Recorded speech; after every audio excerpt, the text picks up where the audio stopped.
같이 읽겠습니다. 그리고 두 사람이 길을 떠나 베들레헴에 이르렀다. 그들이 베들레헴에 도착했을 때에 온 성이 그 여자들 때문에 떠들썩하였으며 여자들은 이 사람이 나오미냐 하고 말했다. 나오미가 그 여자들에게 말하기를 전능하신 분께서 나를 심히 괴롭게 하셨으니 나를 마라라고 부르고 나오미라 부르지 마시오. 내가 풍족하게 떠났으나 여호와께서 나를 텅 빈 채로 돌아오게 하셨는데 어째서 나를 나오미라 부르는 것이오. 여호와께서 나를 징벌하시고 전능하신 분께서 내게 재앙을 내리셨소 라고 하였다. 이렇게 나오미가 자기 며느리 모압 여자 룻과 함께 모압 지방에서 돌아왔으니 그들이 베들레헴에 돌아왔을 때는 보리 추수를 시작할 즈음이었다. 아멘. 자, 말씀 전하겠습니다. 지난 시간에는 이 나오미와 함께하기로 결단한 이 룻의 신앙의 고백을 살펴보면서 참으로 거듭난 성도가 가진 이 참된 믿음에 대해서 그 특징이 무엇인지를 또 말씀을 전했습니다. 자, 룻의 굳은 결심을 본 이 나오미는 더 이상 이 모압 땅으로 돌아가라는 말을 하지 않았고 계속 함께 길을 걸어서 베들레헴에 이르렀습니다. 이 두 사람은 이 모압 땅에서 베들레헴까지 약 100km에서 한 120km 정도는 되는 거리를 이동한 것인데, 근데 이 길은 그냥 평지가 아니라 1300m에 이르는 요단 골짜기로 쭉 내려갔다가 다시 또 1100m에 이르는 유대의 고산지대로 또 올라가야 했기 때문에 상당히 고단한 그런 여정이었습니다. 자, 이렇게 나오미와 룻이 베들레헴에 이르자 베들레헴의 그 온 마을이 떠들썩해졌습니다. 자, 약 10년 전에 마을을 떠나서 모압으로 이주한 뒤에 소식이 끊겨버렸던 이 나오미가 남편과 아들들을 모두 잃고서 지치고 초라한 행색으로 돌아왔으니 이 사람들이 놀랐던 것은 또 당연했습니다. 자, 분명히 나오미는 이 10년간의 마음고생과 몸고생 때문에 분명히 훨씬 늙어 보였을 것입니다. 그리고 이전에 가지고 있었던 그런 생기도 다 없어져 버렸을 것입니다. 이런 자신의 비참한 처지 때문에 나오미는 이 사람들의 많은 관심을 받는 것이 몹시 좀 힘들었을 것입니다. 물론 대다수의 이웃들은 동정심과 위로로 나오미를 대했을 것입니다. 그렇지만 그 중에는 분명히 나오미 가족의 잘못된 선택과 그 죄에 대해서 약간 조롱하고 냉소하는 그런 사람들도 소수이지만 분명히 있었을 것입니다. 자, 이웃 여인들이 이 사람이 나오미냐 하면서 그녀에 대해서 말하는 것을 듣고서 이 나오미가 보인 반응이 20절과 21절에 나옵니다. 자, 우리는 오늘 중점적으로 이 나오미의 말을 살펴보면서 자, 우리의 죄에 대한 하나님의 징계에 대해서 그리고 그 하나님의 징계에 대한 우리의 올바른 반응이 무엇인지를 생각해 보도록 하겠습니다. 또한 하나님의 징계에 담겨있는 그분의 자비와 은혜에 대해서도 오늘 말씀을 선포하도록 하겠습니다. 자, 나오미의 말을 다시 한번 보겠습니다. 전능하신 분께서 나를 심히 괴롭게 하셨으니 나를 마라라 부르고 나오미라 부르지 마시오. 내가 풍족하게 떠났으나 여호와께서 나를 텅 빈 채로 돌아오게 하셨는데 어째서 나를 나오미라 부르는 것이요. 여호와께서 나를 징벌하시고 전능하신 분께서 내게 재앙을 내리셨소. 자, 여러분 이 말을 잘 좀 보시기 바랍니다. 이 나오미가 이 어려움을 당한 원인이 무엇이었습니까? 그것은 바로 나오미 자신의 죄 때문이었습니다. 먼저는 나오미의 남편 엘리멜렉이 하나님께서 주신 약속의 땅을 떠나서 모압으로 이주하는 그 이방 땅으로 이주하는 잘못된 결정을 내렸고 나오미 역시 거기에 동조했지 않습니까? 그것 때문에 그 가족은 하나님의 보호하심을 떠난 것이고 그래서 재앙을 당하게 된 것이었습니다. 물론 나오미는 분명히 하나님께로부터 징계를 받은 것이긴 했지만 결코 하나님께서는 아무 이유 없이 나오미를 괴롭히신 것이 아니었습니다. 그럼에도 불구하고 나오미의 이 표현을 보고 있으면 이 모두 표현이 다 하나님께서 자기를 괴롭게 하시고 하나님께서 나를 텅 비게 하셨고 하나님께서 내게 징벌과 재앙을 내리셨다. 이렇게 말하고 있는 것을 볼 수 있습니다. 자, 물론 이제라도 나오미가 베들레헴으로 돌아온 것은 잘한 일이었습니다. 물론 나오미는 돌아오면서 자기 나름대로는 분명 자기의 옛적의 죄를 후회하기도 했을 것입니다. 그러나 여전히 나오미는 하나님께 지은 자기의 죄에 대해서 합당한 회개를 하지 않고 있습니다. 나오미에게는 이 회개에 합당한 그런 모습이 나타나지 않고 있습니다. 나오미에게는 자신의 죄를 슬퍼하는 마음도 없고 또한 하나님 앞에서 죄를 자백하며 그분께 복종하는 그런 태도 역시 없었습니다. 오히려 나오미는 하나님께서 심판주로서 자신을 치셨다는 그 사실에 대해서 원망하고 있고 또 분개하고 있으며 자신의 비참한 처지에 대해서 한탄만 하고 있는 것입니다. 하나님께 용서를 간구하고 그분의 약속을 바라보는 그런 기쁨과 소망 역시 아직 나오미에게는 보이지 않았습니다. 이처럼 나오미의 마음은 무척 강팍하고 냉랭한 상태였습니다. 하나님과의 교제와 은혜를 떠난 가운데에서 오랜 시간 너무 큰 고통을 겪으면서 그 마음이 마치 돌과 같이 굳어져 버린 것입니다.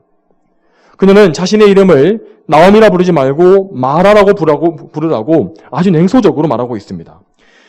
여기에 성경에 나와 있는 주석을 보면 아시겠지만은 나오미란 이름은 기쁨이나 환희라는 뜻이고 마라는 괴롭다라는 뜻입니다.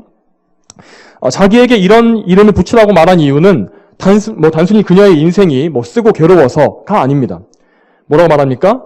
전능하신 분께서 나를 괴롭게 하셨고 여호와께서 자신을 텅 비게 하셨으며 징벌하고 재앙을 내리셨기 때문에 나를 마라라고 불러라 라고 말하고 있는 것을 볼 수 있습니다. 이렇게 나오미는 하나님을 가리키면서 그분께 원망을 표출하고 있는 것입니다. 마치 예전에 이스라엘의 조상들이 그랬던 것처럼 나오미에게는 하나님에 대한 그런 원망이 가득했던 것입니다. 자, 물론 나오미가 당했던 고통을 잘 생각해 보게 되면 그녀가 왜 저런 마음을 가지게 되었는지를 조금은 이해할 수는 있습니다. 여러분, 우리가 만일 나오미와 똑같은 일들을 겪었다고 생각해 보십시오. 그러면 우리 역시 하나님을 원망하지 않을 것이라고 장담할 수 있겠습니까? 남편과 아들들을 다 잃어버리는 그런 상황에 처하게 되면은 우리 역시 하나님을 원망하지 않겠습니까? 그렇지만 하나님께서 이 나오미의 잘못된 말과 태도들을 성경에 그대로 기록하신 이유는 이거 그대로 따라가는 것이 아니라 이 말씀을 읽는 성도들을 교훈하시고 이렇게 하지 말라고 말씀하시기 위해서입니다. 그러므로 우리는 성령님의 도우심으로 이 말씀을 통해서 바른 교훈을 얻고 나오미가 갔던 그 죄와 고통의 길을 가지 않도록 우리는 이런 죄를 짓지 않도록 주의해야 하는 것입니다. 여러분, 우리가 가장 먼저 어떤 교훈을 얻어야 하겠습니까? 가장 먼저 우리는 나오미의 모습을 보면서 먼저 예수님의 말씀을 기억해야 합니다. 어떤 말씀입니까? 마태복음 7장 13절과 14절에 이렇게 나와 있습니다. 좁은 문으로 들어가라. 멸망에 이르는 문은 넓고 그 길이 널찍해서 그리로 들어가는 자들이 많으나 생명에 이르는 문은 좁고 그 길이 험해서 그곳을 찾는 자들이 적다. 여러분, 이 말씀대로 멸망에 이르는 문과 그 길은 정말 넓고 평탄해 보입니다. 정말 편안해 보입니다. 이 넓은 길은 우리의 죄악된 본성을 그대로 따라가는 그런 길인데 이렇게 하게 되면 죄와 싸울 필요도 없고 자기를 부인할 필요도 없으며 하나님의 계명에 순종하기 위해서 자기를 칠 필요가 없는 것입니다. 그렇기 때문에 이 길이 육적으로 편안해 보이는 것입니다. 실제로 대부분의 사람들이 이 길로 가다가 멸망에 들어가고 있고 이제까지 그래 왔습니다. 그리고 심지어 성도들까지도 하나님께서 기뻐하시는 좁은 길을 피해서 넓은 길로 가고 싶은, 넓은 문으로 들어가고 싶은 그런 유혹에 빠질 때가 참 많습니다. 실제로 나오미의 가족이 바로 그런 유혹에 빠지고 만 것입니다. 그러나 하나님께서는 그분의 택하신 백성이 이렇게 잘못된 길로 갈 때 결코 그냥 내버려 두지 않으십니다.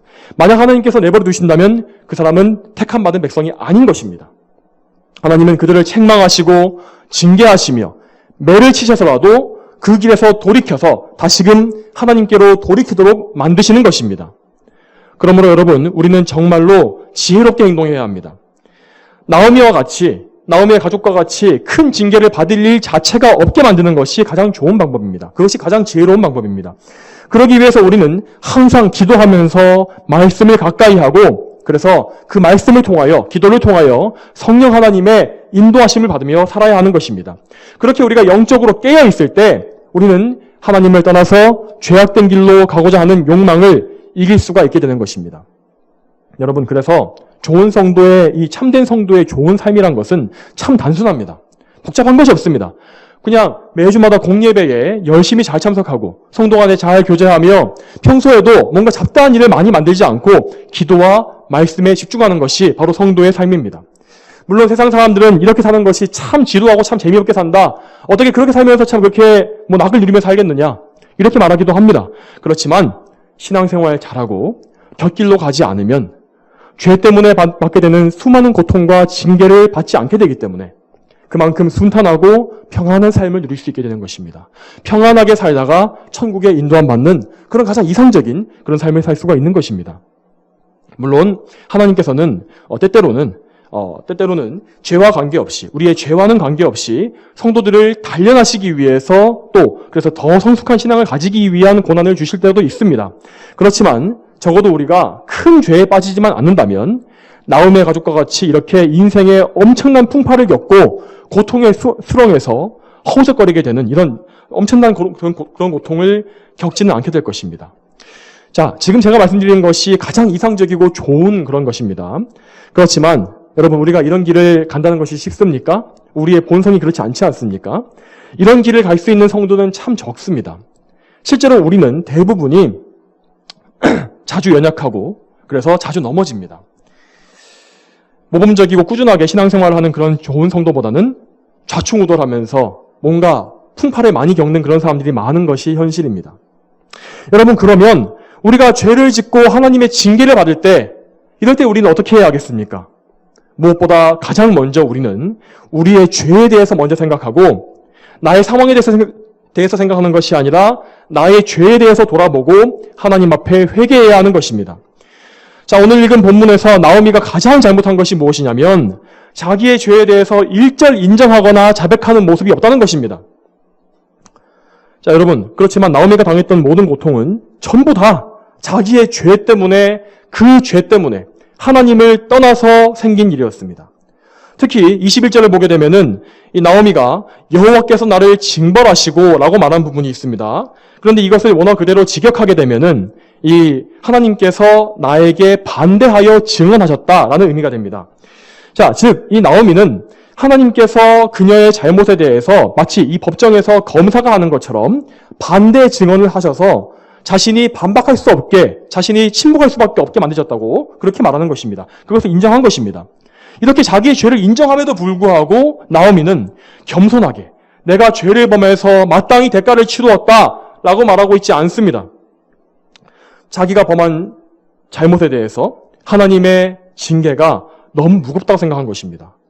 난 단지 그냥 이사를 갔을 뿐인데, 모압 땅에 잠시 가서 살았을 뿐인데 어떻게 나에게 이렇게 큰 고난을 주십니까? 라는 그런 원망이 있었던 것입니다. 여러분, 이것이 우리 인간의 본성입니다. 우리는 모두 다 마치 창세기에서 가인이 그랬던 것처럼 저희 형벌이 제게 너무 무겁습니다 라는 생각을 마음속에 다 가지고 있습니다. 그래서 하나님께 매를 맞을 때, 징계받을 때에 하나님 도대체 저한테 왜 이러십니까? 제가 이렇게 큰 벌을 받을 만한 일을 한 적이 있습니까? 라고 원망하게 되는 것입니다.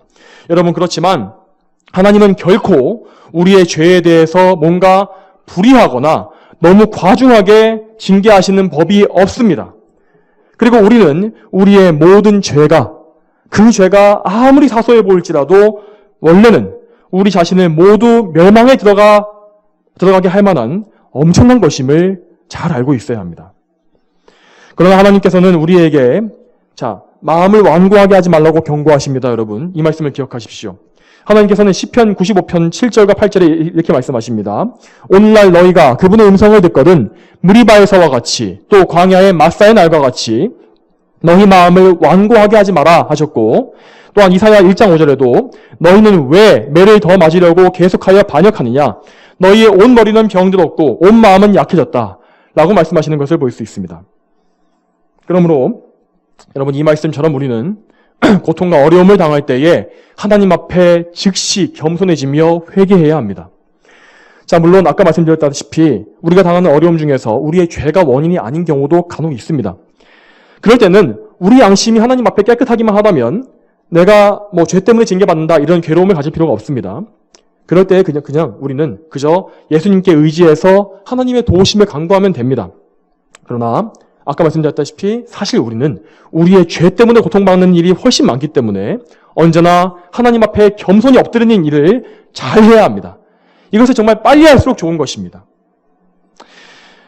만일 우리가 회개하지 않고 죄에서 돌이키지 않게 되면 우리의 심령은 그럴수록 점점 더 완고해지고 영적으로 점점 더 깊은 잠에 빠지고 말 것입니다. 자꾸만 돌아가기가 더 힘든 상황에 빠지게 되는 것입니다. 더 큰 침체, 더 깊은 나락으로 빠지게 되는 것입니다. 여러분, 이렇게 되면 결코 우리는 좋은 것을 얻을 수가 없습니다. 마치 이 성경의 나오미와 같이 인생의 큰 실패를 맛보게 되거나 아니면 다윗과 같이 더 큰 죄를 짓게 될 수도 있습니다. 또한 요나와 같이 생명의 위협에 빠질 수도 있게 되는 것입니다. 그러므로 우리는 하나님께서 우리를 부드럽게 타이르실 때 먼저 그때에 돌이켜야 하는 것입니다. 여러분의 마음을 결코 완고하게 하지 마시기 바랍니다. 또한 여러분, 죄를 지었을 때에 특히 하지 말아야 될 것이 몇 가지 더 있습니다. 그것은 우선 자기 연민에 빠지는 것, 이것과 하나님을 원망하는 것, 이렇게 두 가지입니다. 여러분, 우리가 죄 때문에 고통스러운 일을 당할 때에 이 자신이 지은 죄의 악독함과 심각성을 속히 깨닫는 것이 먼저이고 그것이 최우선입니다. 그렇지만 반대로 자기 연민의 감정, 자기를 뭔가 불쌍하게 여기는 그런 감정은 자기 죄를 죄로 보지 못하게 만드는 것입니다.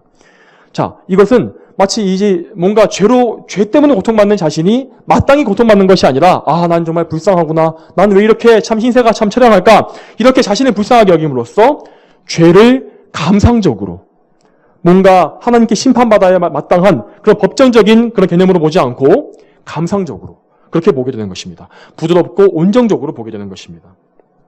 그렇게 하면 하나님께 죄를 짓는 일을 두려워하고 죄를 미워하는 바른 생각과 마음이 없어지게 됩니다. 자, 여러분, 하지만 우리를 불쌍히 여기셔야 할 것은 우리 자신이 아닙니다. 하나님께서만 우리를 불쌍히 여겨주시는 것입니다. 우리는 우리 자신을 불쌍히 여길 것이 아니라 하나님 앞에 굴복하도록 그렇게 우리 자신을 쳐서 복종시켜야 하는 것입니다. 그렇게 해서 하나님께로 돌이켜야 마땅한 것입니다. 또한 여러분, 두 번째로 우리는 무엇보다 하나님을 원망하는 일을 절대로 하지 말아야 합니다. 정말 이것은 무서운 죄이기 때문입니다. 여러분, 근데 이스라엘 백성들이 이 광야에서 하나님을 얼마나 많이 원망했습니까?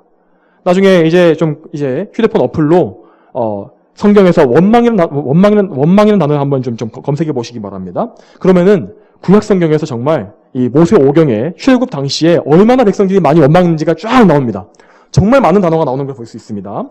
이스라엘 백성들은 물이 없어서 원망하고 길이 험해서 원망하고 고기가 없어서 원망했습니다.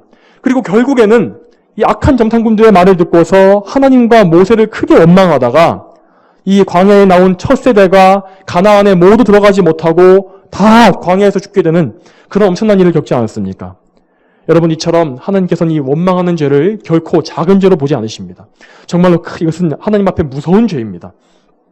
자, 오늘 우리가 읽은 이 나오미의 말 역시 잘 보게 되면은 다시 말씀드리지만은 하나님을 원망하는 마음이 가득합니다. 자, 특히 그녀가 자신의 이름을 마라라고 부르라고 했을 때 여러분, 성경을 관심 있게 읽어보신 분들이라면은 아마 이 단어를 보시면서 즉시 출애굽기 15장에 나오는 마라의 쓴물 사건을 아마 기억하게 될 것입니다. 자, 근데 참고로 이 출애굽기에 나와 있는 이 마라라는 지명은 나오미가 말한 마라와는 이 맨 끝에 히브리어 한 글자가 다른 단어이고 좀 다른 단어입니다. 그렇지만 둘 다 쓰다라는 의미를 갖고 있는 거의 유사한 단어입니다.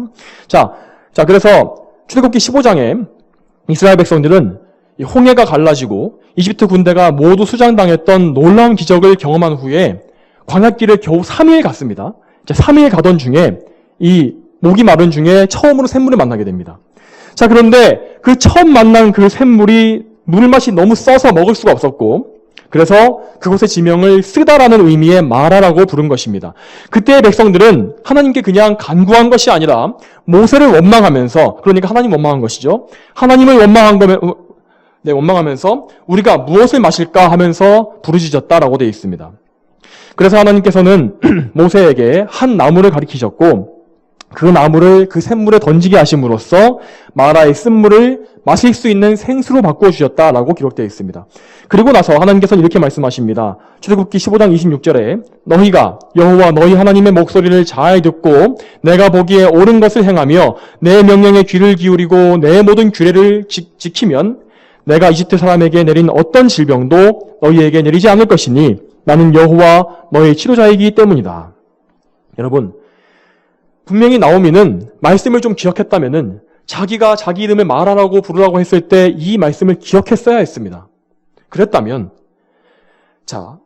분명히 그는 자신의 이름을 마라라고 불러라는 이런 불신앙적이고 원망 섞인 말을 하지 않았을 것이 분명합니다. 여러분, 나오미가 이 방금 제가 읽어드린 출애굽기 말씀과 완전히 반대로 행하지 않습니까? 다 반대로 행했습니다. 그녀는 하나님의 목소리를 듣지 않았고 그분이 보시기에 옳지 않은 것을 행했으며 그분의 명령을 다 어겼습니다. 그랬기 때문에 나오미에게는 마치 이집트 백성에게 당했던 것과 똑같은 그런 큰 재앙이 온 것입니다. 그러나 이런 재앙을 당했음에도 불구하고 나오미는 하나님을 바라보아야 마땅했습니다. 원망하는 마음을 거두고 마라의 쓴물을 생수로 바꿔주신 여호와 하나님, 치료하시는 하나님을 기억해야 했던 것입니다. 여러분, 다시 한 번 말씀드리지만 그분은 백성들을 치료하시는 분이라고 말씀하십니다.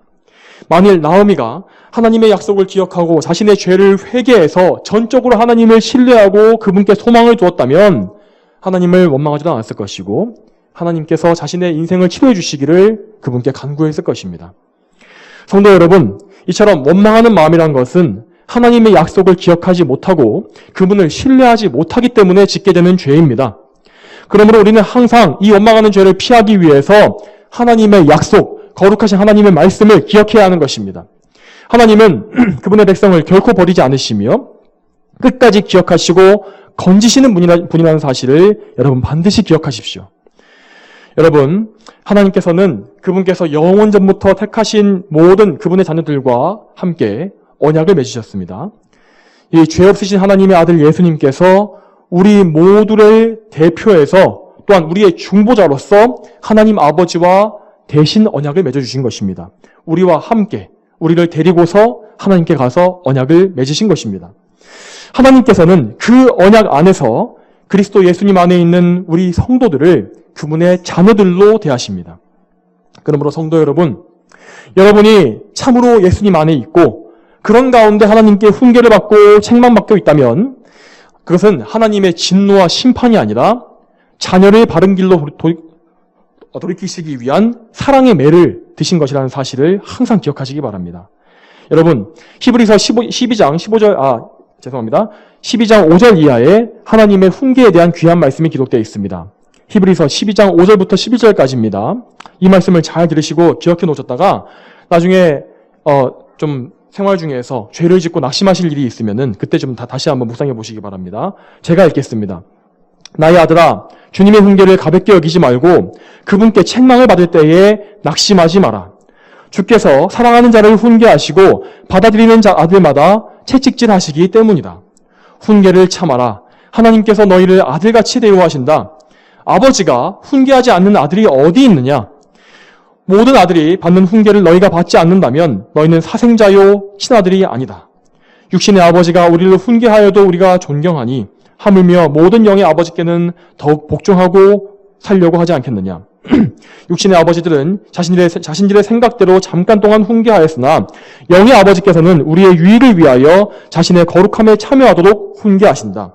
모든 훈계가 그 당시에는 즐겁지 않고 슬퍼 보이나 후에 그것으로 단련된 자들에게는 의와 화평의 열매를 맺게 한다. 사랑하는 성도 여러분, 하나님께서는 참으로 완전하신 아버지십니다. 그분은 무한히 선하시기 때문에 결코 우리를 악하게 대하실 일이 없습니다. 또한 그분은 무한히 지혜로우시기 때문에 우리에게 가장 좋은 것이 무엇인지를 훨씬 더 우리보다 잘 알고 계십니다. 그러므로 하나님께서 우리 성도들에게 섭리로서 허용하시는 모든 일은 그것이 무엇이든지 간에 다 선한 것이며 우리가 믿음으로 감사함으로 받게 되면 우리에게 더 좋은 열매와 하늘의 영광을 가져다 줄 것밖에는 없습니다. 여러분, 물론 우리는 어리석은 죄인들이기 때문에 우리 자신에게 좋은 것이 무엇인지를 알지 못합니다. 그래서 하나님께서 뭔가를 하실 때에 우리에게 뭔가 뭔가 안 좋아 보이면은 하나님 원망하거나 죄를 지을 때가 분명히 있습니다. 마치 우리는 이 천국의 보화는 버려놓고 땅에 떨어진 모이나 쪼아먹는 어리석은 비둘기 떼와 똑같습니다. 여러분, 하나님께서 혹시 여러분에게서 무언가를 거두어 가셨습니까? 하나님께서는 그 상실의 고통을 통해서 여러분을 훈련하시고 더 큰 믿음을 주실 것입니다. 그리고 또한 여러분을 더 성화시키셔서 더욱더 천국에 합당한 성도로 변화시켜 가실 것입니다.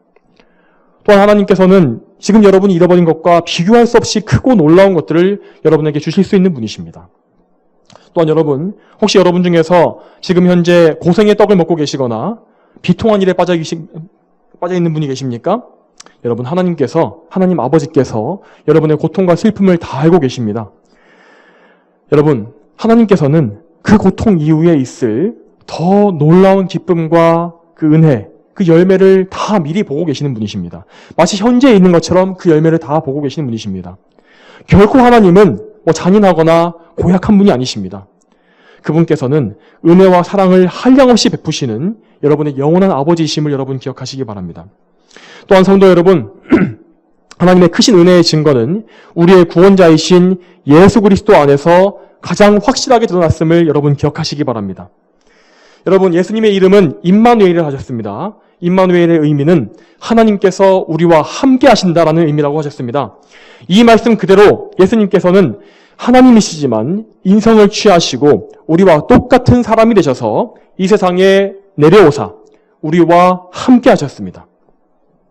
그분은 죄가 없으셨음에도 불구하고 자신을 낮추어서 우리 죄인들과 똑같이 율법 아래에 스스로 들어가셨고, 또한 죄로 인해 당하는 우리의 고통을 다 몸소 체험하셨습니다. 그러므로 예수님은 우리의 모든 고통을 긍휼히 여기실 수 있는 분이십니다. 예수님께서 자기가 겪지 못해서 알지 못하는 그런 고통은 하나도 없습니다. 그분은 멸시를 받아보셨고 버림받아 보기도 하셨으며 사람들에게 쓰라린 배신을 당해보시기도 하셨습니다. 또한 십자가에서 영혼과 육신의 가장 끔찍한 고통을 다 당해보셨습니다. 영혼의 고통, 우리 육신의 질병, 모든 고통들 예수님 다 아십니다.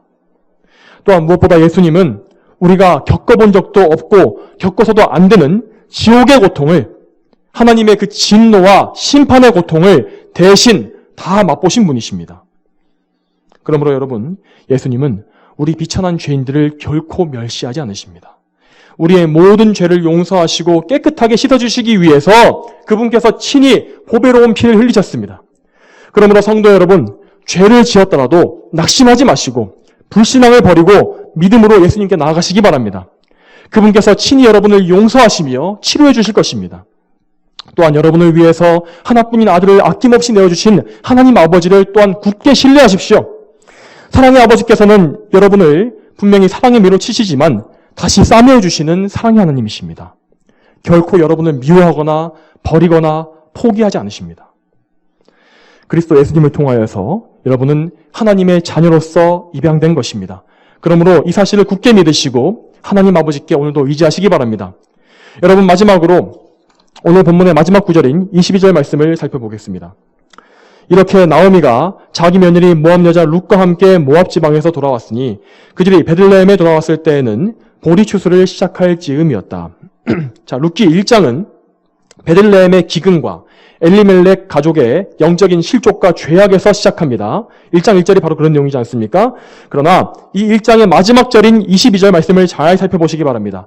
여기에는 인간의 실패가 있으나 하나님께서 주시는 소망이 있습니다. 비록 나오미는 남편과 아들들을 모두 잃어버리고 낙심해서 불신앙에 빠져 있었지만 그 아들들보다 더 나은 며느리인 룻을 얻었습니다.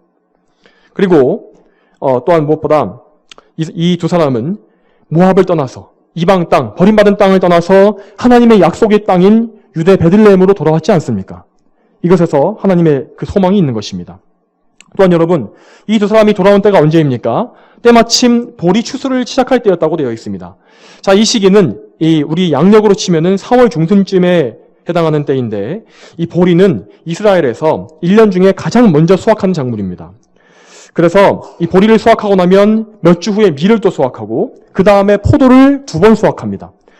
이렇게 이때에는 가장 풍성한 먹을거리들이 넘쳐나는 그런 때였습니다. 그래서 가장 가난한 사람들, 이런 과부들이라도 굶을 필요가 없이, 배를 줄일 필요가 없이, 또한 날씨가 또 풀렸기 때문에 추위에 떨지 않고 지낼 수 있는 가장 좋은 때였던 것입니다.